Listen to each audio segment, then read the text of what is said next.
and welcome to the NC podcast. My name is Natasha Collins and I am the founder of NC Real Estate, which includes its members club, a place for landlords and property investors to come and build a profitable property portfolio that completely aligns with their financial and lifestyle goals. Now, if you don't know where to get started with property investment or how your property investment growth strategy looks, I have something that you need to have. You need to have it. You need to download it, print it out, frame it, and stick it on the wall behind your desk. That's what you need to do with it. This is the Property Investment Expansion Success Formula, and it's in a flowchart form, 1 page. So it's not hefty reading, it's just 1 page of flowchart, and you need to have it. So to get hold of it, and it's completely free, head to ncrealestate.co.uk/flowchart. That's ncrealestate.co.uk/flowchart. Type in your name and your email address and I will send you the flowchart. So then you can use it to know, oh, okay, well, if I'm here on my property investment strategy, and here's a small hint, there's a start here place on the flowchart, so make sure that you start there. You can follow all of the steps all the way through the property investment strategy and go back round and start again. That is your roadmap. So if you do not have it yet, ncrealestate.co.uk/flowchart. Name, email, I'll send it to you. Go get it. Go get it right now. So, how have you been this week? I am just back from Toronto. I went to a conference up there, a business conference, where I met the most amazing people. It was all about members clubs and how you can build them, engage with your community, how you can make sure that it's a really good place to be, what technology there is out in the market at the moment and how that is changing, which I'm very excited about. And also how that I can make sure that I am tailor-making my content for the individual needs of my members, which was fabulous and very, very interesting. But as I've said, the best part about it was the women that I met up there. Oh, wow. Just knowing that there's other people around the world. This wasn't just Canada, this was the US, this was Australia, Europe, Africa, South America, everywhere. Having that group of people that I can turn to and ask questions is amazing. As you know, I'm a property professional. That is what I do. And I have a lot of people in the property industry who, when I struggle myself, I can go and ask the question to. But in business, I've been slightly lacking in that, purely because it's hard to find out where you are. I've talked before about having imposter syndrome. And I really feel like I have that in terms of being a surveyor who has a members club, because it's a different model from what other surveyors and their firms are. It's not a bad model. In fact, it's an extremely awesome model. But again, I need to talk about the business side of things with other people who run similar style businesses. And now I've got that circle, which has been phenomenal. And we've already, since coming back on Monday, we've already had a group Zoom chat where people dialing in from all different corners of the world. I can't tell you how excited I am and how much it's fired me up.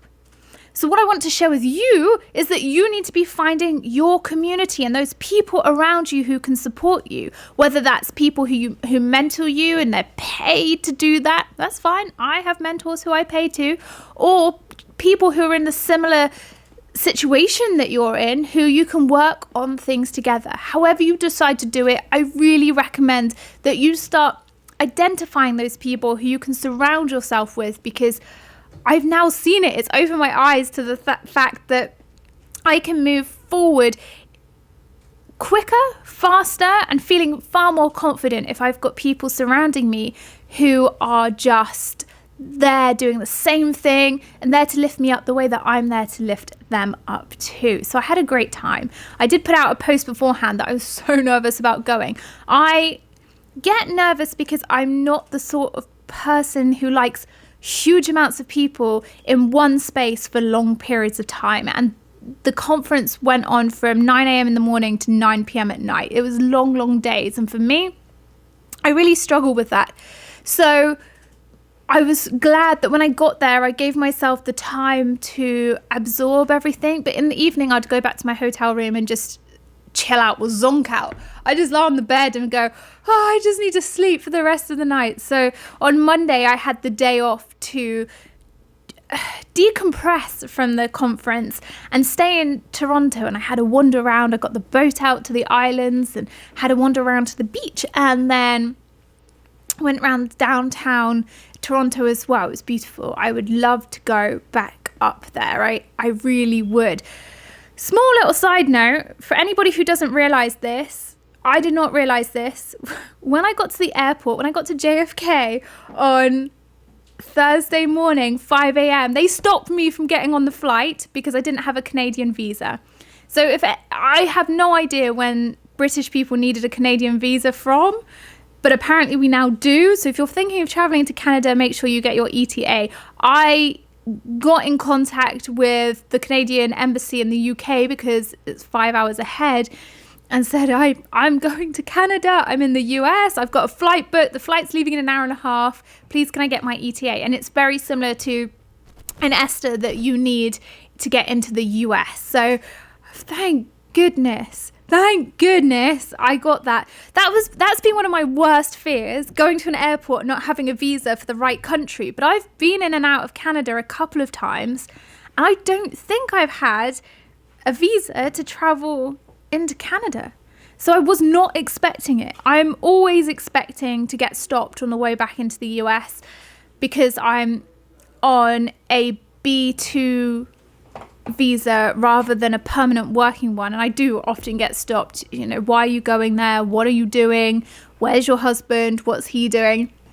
So I was not expecting it at 5 a.m. on Thursday morning to get stopped because I didn't have the right Canadian visa.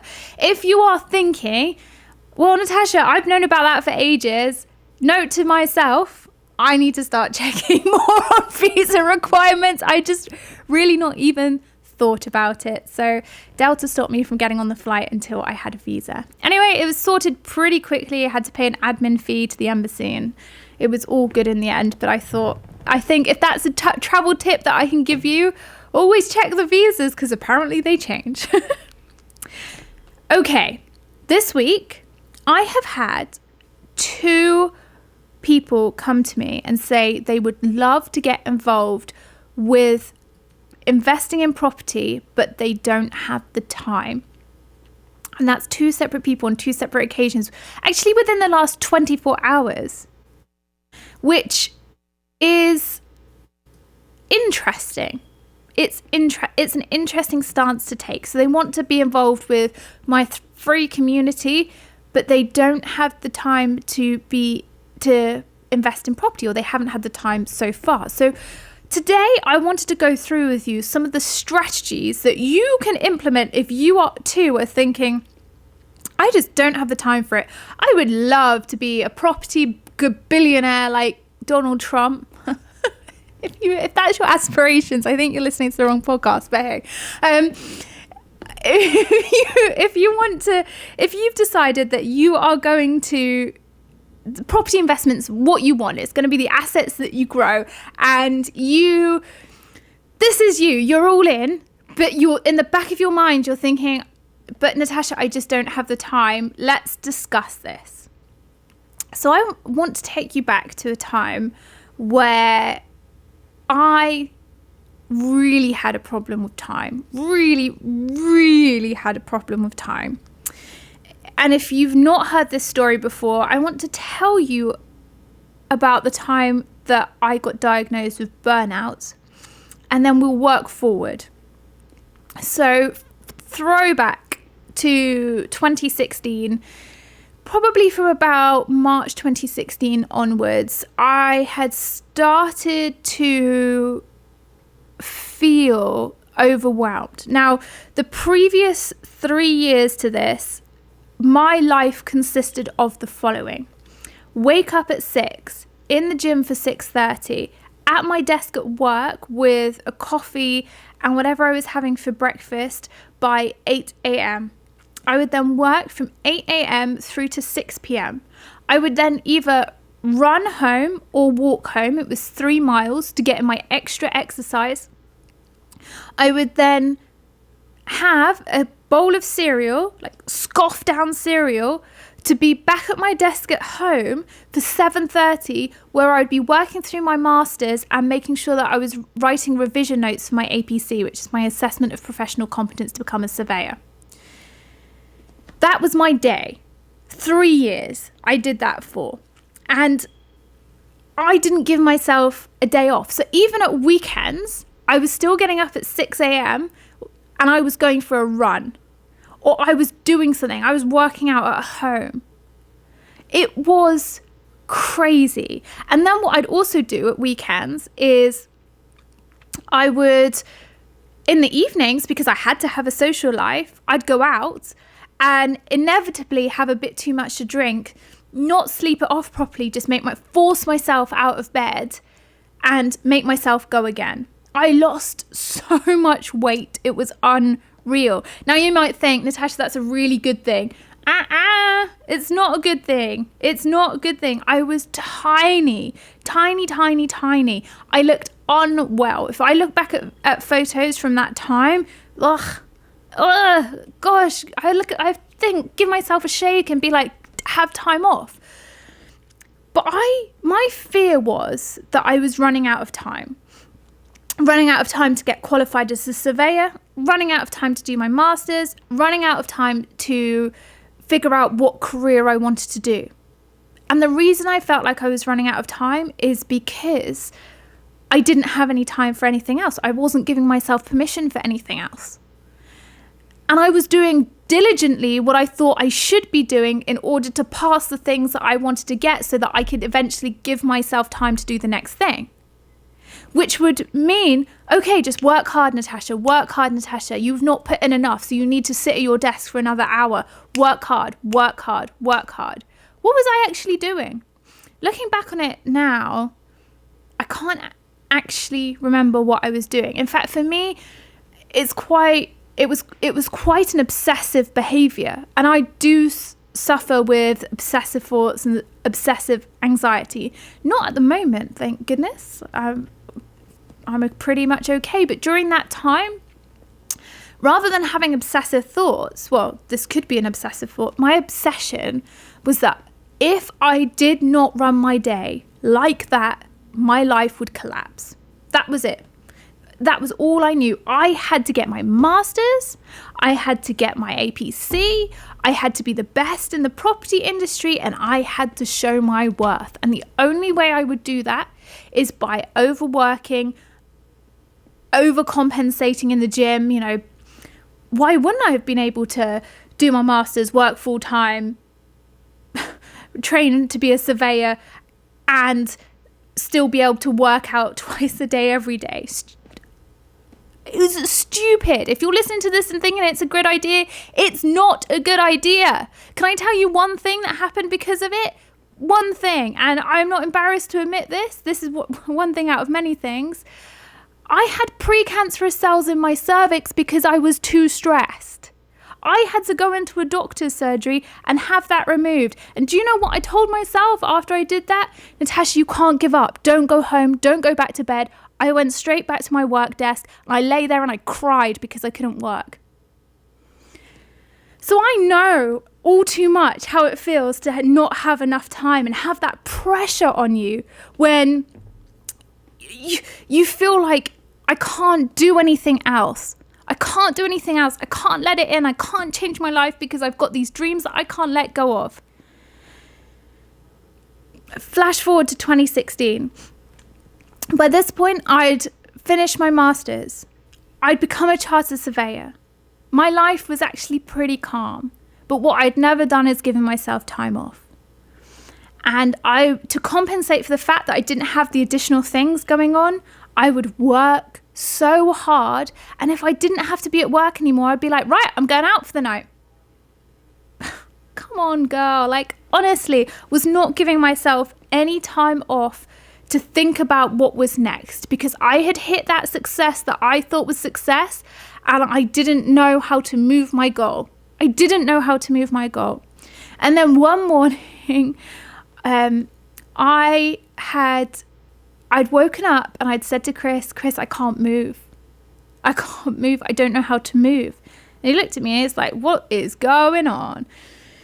And I'd said to him, I just can't go into work today. He said, you've never taken a sick day ever. I said, but I can't move, Chris. I don't know how to move out of this bed. So he texted my boss and he said, Natasha's ill. I don't know. She can't move. She can't come in today. And a couple of hours later, so that afternoon, actually late afternoon, I had another appointment to go and have a checkup to make sure that the removal of my cells was okay and it had not come back. So I dragged myself to the doctor's office because I knew that I had to make sure that was gone. I had to make sure that was gone. Dragged myself there. It took me ages to walk there. I'm a quick walker. I couldn't walk properly. I had to keep sitting down. I was in my sweats. I was looking terrible. I had grey bags under my eyes. My skin was grey and saggy. And I got in there and I had the screening and the nurse went, what is wrong with you? And I said, I can't move. My body is so heavy. And she said, stay there. And she went and got the GP. And the GP was like, come into my office, very gently moved me into her office, where I sat there and cried and cried and cried and cried. And I said to her, am I failing? What's happening? Am I failing? She said, no, you're not failing. She said, you're not very well. And she said to me, Natasha, can you go home and go back to bed? And I said, no, I need to go into work. And she said, you're not going to work, you're going to bed. I'm telling you, for your own health, you're going home and going to bed. And then you are coming back to see me tomorrow morning and I'm going to run blood tests.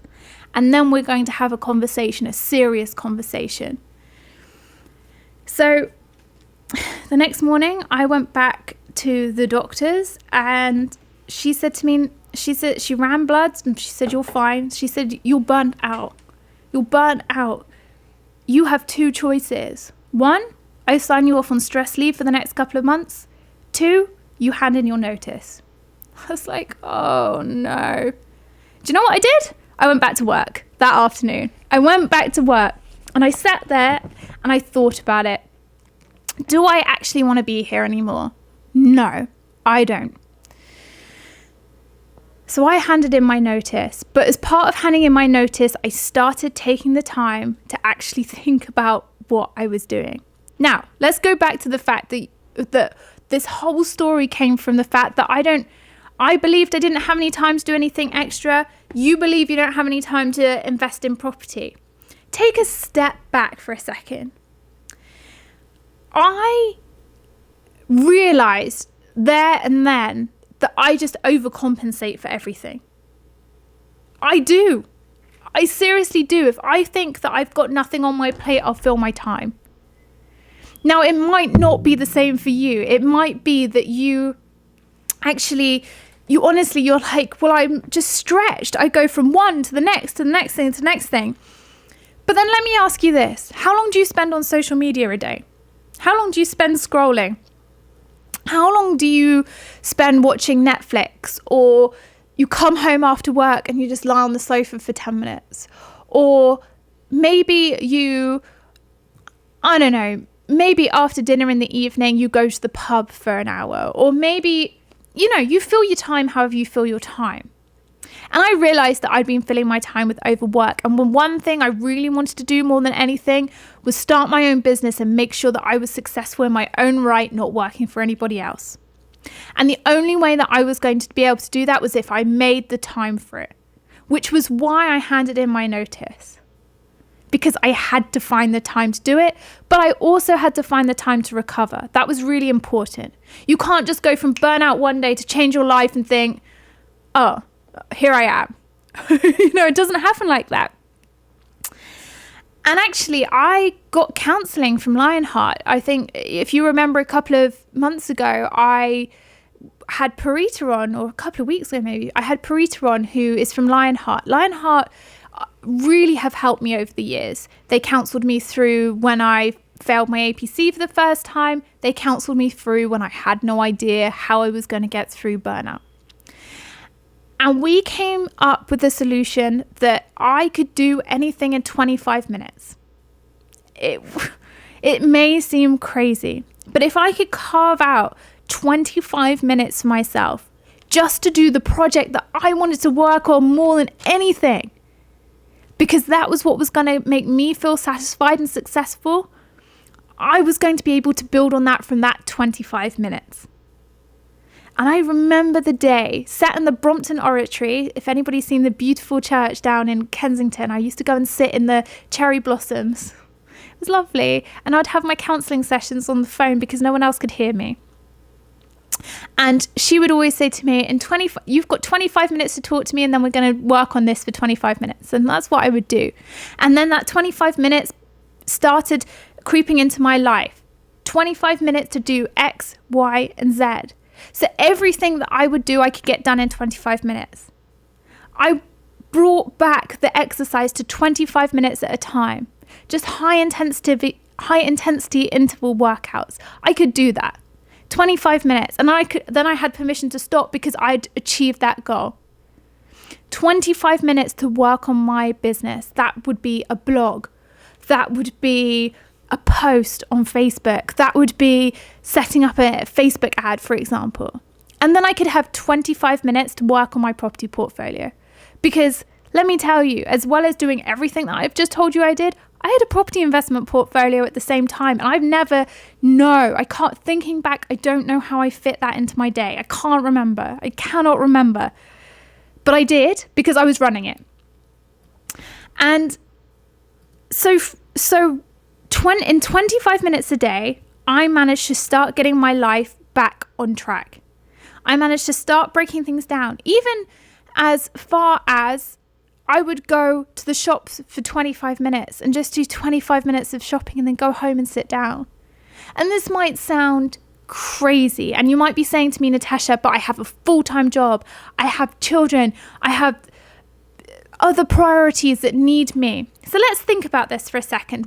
I was thinking to myself, if you can find 25 minutes for you, then I can give you ideas of what you can do to build your property investment portfolio in 25 minutes a day. Because I firmly believe that you can do it. And hey, if you want to do what I do sometimes, I pick my laptop up and I go to the pub, I log into their Wi-Fi and have a glass of wine whilst I'm doing it. So if the only time you got available is when you're sat at your local, fantastic. You do that. So the first thing I want you to do is I want you to schedule in your 25 minutes. Whenever that looks like. Even if you have to get up 25 minutes earlier and you're doing it in your pajamas in the morning, set your coffee machine to come on for the time that you wake up. Who can resist the smell of coffee in the morning? So make sure you've got that scheduled in. Number 2, you can use a really simple deal analysis that you don't even have to pull out a spreadsheet for. And I'm going to tell you how to do it. The first thing is, if you're investing in your local area or whatever area you're investing in, get your Rightmove app out. And just do it on your phone. I told you can do it from anywhere. Start searching through properties that you might want to buy. You have an idea. And you might say, no, I don't know what I want to do. You have an idea. Have a think. When you thought you wanted to get into property investment, what did that look like? What did the property you want to buy look like? Yeah, exactly. Start looking for those. So whether that's a 2-bed buy-to-let, whether that's a commercial property, whether that's a serviced apartment, whatever that looks like for you, start there. Then I want you to work out whether that property would work. So search through Rightmove for that property that you've got in your brain. Then, once you've got that property, write down the purchase price. So say it's 300,000. Fantastic, you've got 300,000 written down. Then what I want you to do is, using the Rightmove app again, because that is the most useful tool.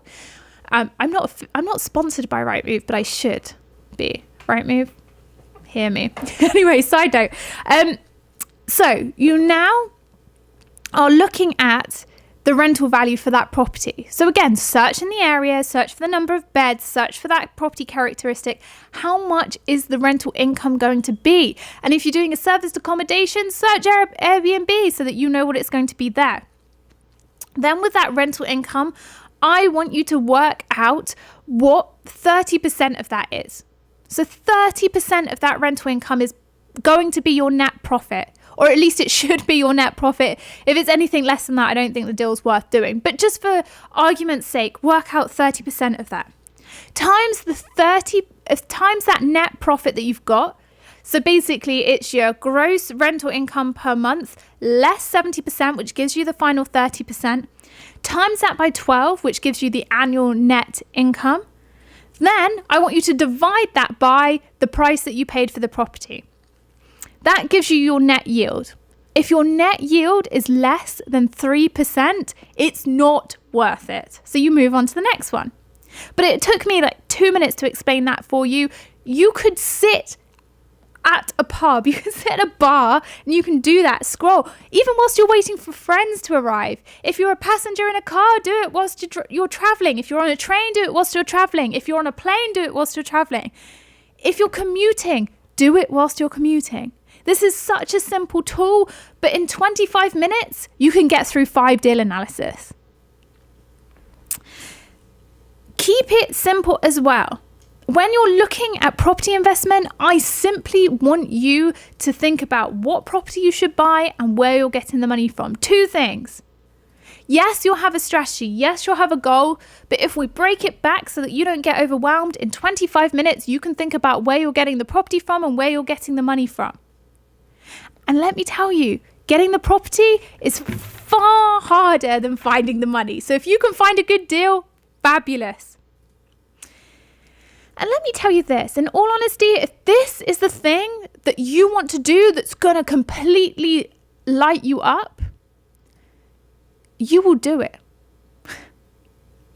If property investment is your thing, and I get it, I get that it's so overwhelming to know what to do next, but I've just given you a couple of really easy tools that you can just sit and do in your own time. People don't even have to know you're doing it. So if you've got people who are judgy of you, they're saying, oh, well, property is really expensive, the barriers to entry are high. You can just hide it. Just do it for yourself. But if you really want to do it, you have to carve out that 25 minutes. And if you build on your 25 minutes every single day, hold up. Here's what you can do. You could do 20 minutes and then you could do 5 minutes of writing down what you achieved in the last 20 minutes. And if you didn't find any properties that work, that's okay, because guess what? In the market that we're in right now, you need to be analyzing 20, 30, 40, 50 properties before you find a good one. So if you can only analyze 4 or 5 in 20 minutes, well, it's going to take you a whole week to find a property that works. But that's okay, because you're getting the practice in and you're learning what works and what doesn't. And if you find it at property number 1, fantastic as well. Just keep being consistent. 25 minutes every single day will get you closer to your goals. And the other thing that I want you to do is I want you to talk about property investment every day to somebody new or somebody who you know. Just start the conversation. Keep the conversation going. Keep it going, keep it going, keep it going. Because that is where you're going to find opportunities. I talk to people about property all the time. I never know where the conversation is going to lead. But hey, it gets me people who want to talk to me about it, who want to understand the UK property market, who want to invest in me, who want to work with me. And that I've been building over years and years and years and years. I've been in this industry 10 years in September. 10 years, it is September, 10 years. So don't judge where somebody else is, because if this is your day 1, that's fine. Day 1 is great because it leads to day 2. Day 2 leads to day 3, and before you know it, you keep consistent, you're there 10 years later. So what I really urge you to do is just give yourself that 25 minutes. And as I said, you can do it anyway. But looking back to the end of 2016, that 25 minutes a day, 25 minutes building my business, slowly my business became my absolute priority, and I'd work on it for longer and longer and longer before I felt confident that I had something that I could build and run with. And it was that 25 minutes of time that absolutely changed things around. And I still use this rule today. Now, of course, my business is my main priority. I also lecture. But if I'm feeling overwhelmed and like I can't do something or I have to focus on something, I give myself 25 minutes. And I push the stopwatch on my phone, I turn everything off, and I just do that task. Chances are, by the end of the 25 minutes, it's job done and I can move on to the next thing. So I challenge you, as a result of this podcast, I want you to pick up the 25-minute rule and give yourself 25 minutes of time. Just try it today. Today, as a challenge to you today, find the 25 minutes and get going. And then tomorrow morning, find the next 25 minutes. Because that is how you are going to start building your property investment journey. And trust me, it's really, really worth it. You will so enjoy the challenge of building this, but you have to start. If you don't start, you're never going to get there. So today, take that leap. Start building, because it's the small things which add up. Okay, I hope you've enjoyed today's podcast. I hope you've enjoyed my stories as well. And I hope sharing gives you some confidence that you can overcome whatever it is that you're trying to do as well. Remember, you want that property investment success formula. That's that flow chart. So head on over to www.ncrealestate.co.uk/flowchart. Give me your name and your email and I will send that through to you. Thank you for listening with me today. I cannot wait to catch up with you again soon.